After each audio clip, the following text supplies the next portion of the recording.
Well, would you be willing to see a doctor if it was through Amazon?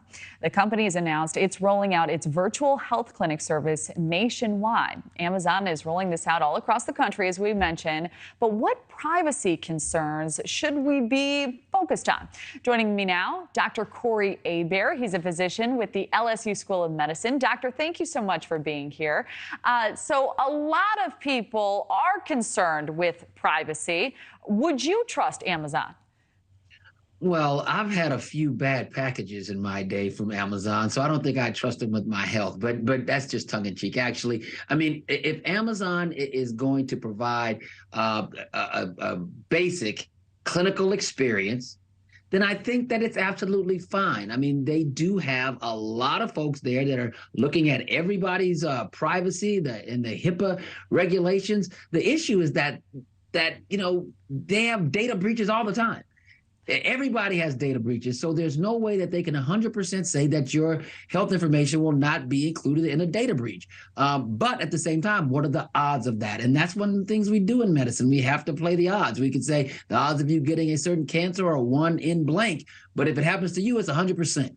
Right. And that's the way we have to do it. So you have to look at the risk-benefit ratio of you going to a telemedicine doctor that's run, the clinic is run by Amazon. And I am I'm actually a doctor. I'm seeing patients today. So I'm not a big fan of telemedicine because I believe that the approach that I need to take is to lay hands on my patients. That's just the way I feel. However, there's room for telemedicine, and telemedicine is the way of the future. I just don't think we'll be doing telemedicine surgery, and I think it's pretty good if we're going to do telemedicine for psychiatric care. I think that's probably the best way to handle that. Well, I think that's a really smart analysis because when you think about it, you are trading a bit of your security for convenience. So it just depends on each patient who wants to take that chance.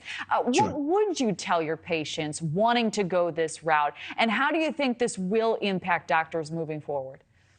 Well, I went to a fast food place the other day, and there was no human being there. There were just robots and screens. So I think they're eliminating jobs all the time. So in self-preservation, I should say no. However, I will say that to my patients, if you have something that's a pretty minor illness and you want it to be checked out, I don't think there's really anything wrong with going to any of the telemedicine services, because Amazon is late to the party because every major health system has telehealth, especially when we had COVID-19 that was really prevalent in our society. So the issue is going to be, what can you do and feel comfortable? And I tell my patients, psychiatric illnesses, for sure, any type of counseling services, and any mild illness where you don't really run the risk of having to be admitted to the hospital. I think that that's pretty good. I mean, it's not rocket science to be able to say you have allergic rhinitis, right? But it is rocket science to say the difference between allergic rhinitis and your throat's hurting, and then acute streptococcal glomerulonephritis that you get from a strep throat. And you can't do that over a clinical,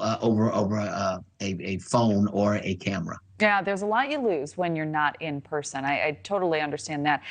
So another really fascinating topic, I think, would you trust AI for your mammogram? So new studies say it could be better at detecting breast cancer, even better than a mammogram. So is this easy, and what are your thoughts overall? Well, it seems like we're trying to eliminate doctors all around today. We're not out for you, I promise. Yeah, no, seriously. I think that this is great. I mean, you have to always remember that, that a doctor is a human being. So in this study, what they did was that they got these mammograms and they let doctors, very trained doctors, read them. And then they let an AI algorithm read them.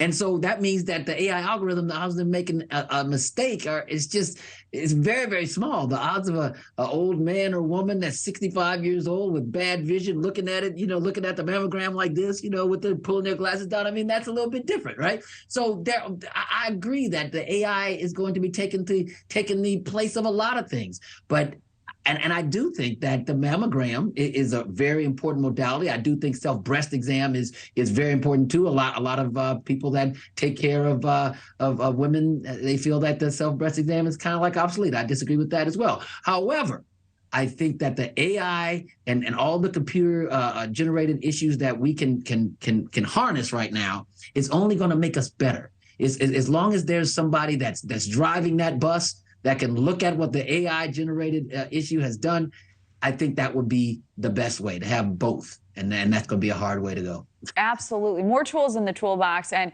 we cover so many stories about some of the fears of AI and whatnot. And this is a positive aspect. So I'm excited to have you weigh in. Dr. Corey Hebert, always a pleasure. Thank you.